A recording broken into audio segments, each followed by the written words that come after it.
प्रधानमंत्री ने आज जम्मू कश्मीर में दुनिया के सबसे ऊंचे रेलवे आर्क ब्रिज चिनाब पुल और भारत के पहले केबल आधारित रेल ब्रिज अंजी पुल का किया उद्घाटन।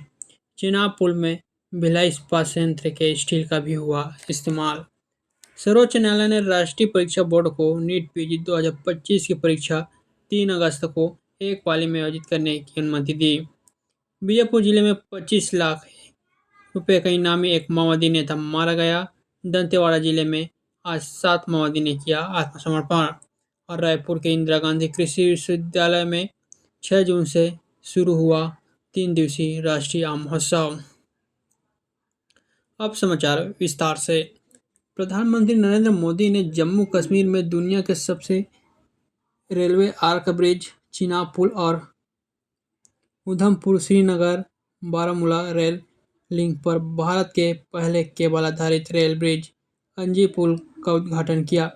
इस अवसर पर प्रधानमंत्री ने कहा कि कश्मीर से कन्याकुमारी तक देश अब रेलवे नेटवर्क से जुड़ गया है। इसके अलावा उन्होंने 46,000 करोड़ से अधिक की लागत वाली कई विकास परियोजनाओं का शिलान्यास, उद्घाटन और लोकार्पण किया। चिनाब पुल के निर्माण के लिए Steel Authority of India Limited SAIL ने 16,000 मैट्रिक टन स्टील की आपूर्ति की गई, जिसमें दुर्ग के भिलाई इस्पात संयंत्र निर्मित स्टील शामिल है। सर्वोच्च न्यायालय ने राष्ट्रीय परीक्षा बोर्ड को नीट पीजी 2025 की परीक्षा 3 अगस्त को एक पाली में आयोजित करने की अनुमति दे दी है। इससे पहले यह परीक्षा 15 जून को निर्धारित थी, लेकिन बोर्ड ने परीक्षा आयोजित करने के लिए 2 महीने से अधिक समय की मांग की थी। बोर्ड ने 3 जून को समय बढ़ाने की मांग करते हुए एक आवेदन दायर किया था, जिसमें कहा गया कि उसे परीक्षा केंद्रों की संख्या दोगुनी और सुरक्षा व्यवस्था के इंतजाम करने की ज़रूरत है। सर्वोच्च न्यायालय ने यह स्पष्ट कर दिया कि नीट परीक्षा 2025 की परीक्षा आयोजित करने के लिए बोर्ड को इसके बाद और समय नहीं दिया जाएगा। केंद्रीय अल्पसंख्यक कार्य मंत्री किरण रिजिजू ने कहा, नई दिल्ली में उम्मीद केंद्रीय पोर्टल का शुभारंभ किया। इस पोर्टल को नई वक्फ संपत्तियों का पंजीकरण, वक्फ विवरण दाखिल करना, औकाफ के रजिस्टर का रखरखाव और वक्फ के मुतल्ली द्वारा खातों का रखरखाव प्रस्तुत करने सहित विभिन्न उद्देश्यों की पूर्ति के लिए स्थापित किया गया है। श्री रिजिजू ने कहा कि उम्मीद केंद्रीय पोर्टल वक्फ संपत्ति प्रबंधन और प्रशासन से पारदर्शिता। बीजापुर जिले के नेशनल पार्क इलाके में सुरक्षा बल और माओवादी के बीच कल मुठभेड़ हुई। इस मुठभेड़ में एक इनामी माओवादी नेता मारा गया। इसकी शिनाख्त तेलंगाना स्टेट कमेटी के 25 लाख के इनामी माओवादी भास्कर के रूप में की गई है। घटनास्थल से माओवादी के शव के साथ एक AK-47 राइफल बरामद की गई है। गौरतलब है कि कल हुई मुठभेड़ में 1 करोड़ का इनामी माओवादी सुधाकर इसी जगह मारा गया था। इस बीच कल दंतेवाड़ा जिले में 7 माओवादियों ने पुलिस के सामने आत्मसमर्पण कर दिया है। इनमें से 2 माओवादियों कुल 1 लाख रुपए का इनाम घोषित। इन माओवादियों दंतेवाड़ा के उप महानिरीक्षक कमल लोचन कश्यप, पुलिस अधीक्षक गौरव राय समेत कई वरिष्ठ अधिकारियों के समक्ष आत्मसमर्पण किया। आत्मसमर्पण करने वाले सभी माओवादियों को पुनर्वास नीति के तहत 50-50 हजार रुपये की सहायता राशि दी जाएगी। वहीं कांकेर जिले में सुरक्षा बलों ने एक माओवादी को गिरफ्तार किया है। मिली जानकारी के अनुसार BSF और जिला पुलिस बल की संयुक्त टीम ने घेराबंदी कर एक संदिग्ध व्यक्ति को बिना गुंडा से गिरफ्तार किया। पूछताछ के दौरान इसने ग्राम सारापार के आगे पहाड़ी के पास पुलिया और नक्सली मुठभेड़ में शामिल होना कबूल किया। आरोपी ने अपना नाम राजू नुरेली बताया और इस पर 5 लाख का इनाम घोषित था। प्रधानमंत्री नरेंद्र मोदी ने भारत के युवकों के वैश्विक उपलब्धियों का उल्लेख करते हुए आज कहा कि देश के युवाओं ने विश्व में अपनी छाप छोड़ी है।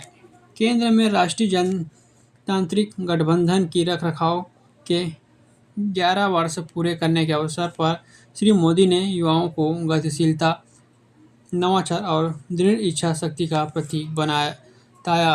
उन्होंने कहा कि पिछले 11 वर्षों में देश का विकास युवाओं के दृढ़ विश्वास और असाधारण ऊर्जा शक्ति से प्रेरित है। देश में पिछले दशक के दौरान सेवा सुशासन और गरीब कल्याण नीतियों के तहत उल्लेखनीय बदलाव हुए हैं। 5 देशों की यात्रा के अंतिम चरण में कल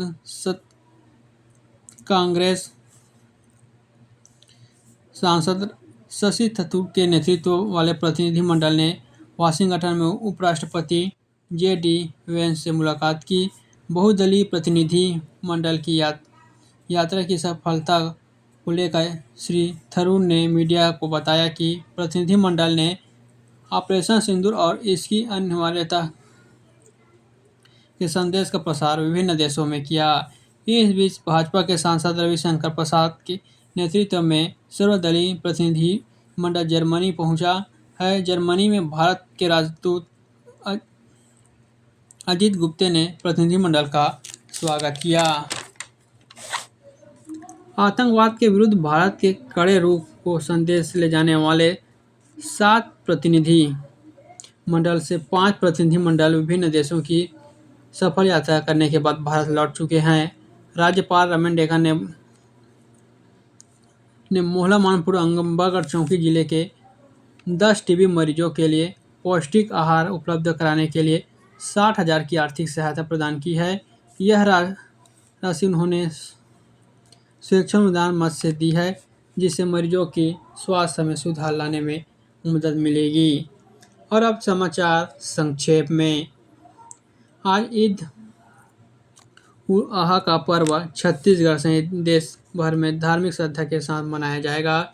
इस अवसर पर राज्यपाल रमेन डेका ने प्रदेशवासियों को शुभकामनाएं दी है।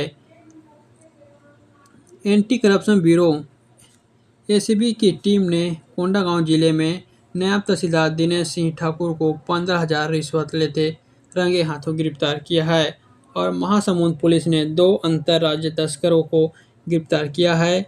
इसके पास से 2 क्विंटल 40 किलोग्राम गांजा जब्त किया गया, जिसकी कीमत 36 लाख रुपए बताई जा रही है। अंत में समाचार एक बार फिर। प्रधानमंत्री ने आज जम्मू कश्मीर में दुनिया के सबसे ऊंचे रेलवे आर्क ब्रिज चिनाब पुल और भारत के पहले केबल आधारित रेल ब्रिज अंजे पुल का किया उद्घाटन। चिनाब पुल में भिलाई इस्पात संयंत्र के स्टील का भी हुआ इस्तेमाल। सर्वोच्च न्यायालय ने राष्ट्रीय परीक्षा बोर्ड नीट पीजी 2025 की परीक्षा 3 अगस्त को एक पाली में आयोजित करने की अनुमति दी। वहीं बीजापुर जिले में 25 लाख रुपए का इनामी एक माओवादी नेता मारा गया। दंतेवाड़ा जिले में आज 7 माओवादी ने किया आत्मसमर्पण। और रायपुर के इंदिरा गांधी कृषि विश्वविद्यालय में 6 जून से शुरू हुआ 3 दिवसीय राष्ट्रीय आम महोत्सव। इसी के साथ समाचार बुलेटिन समाप्त हुआ।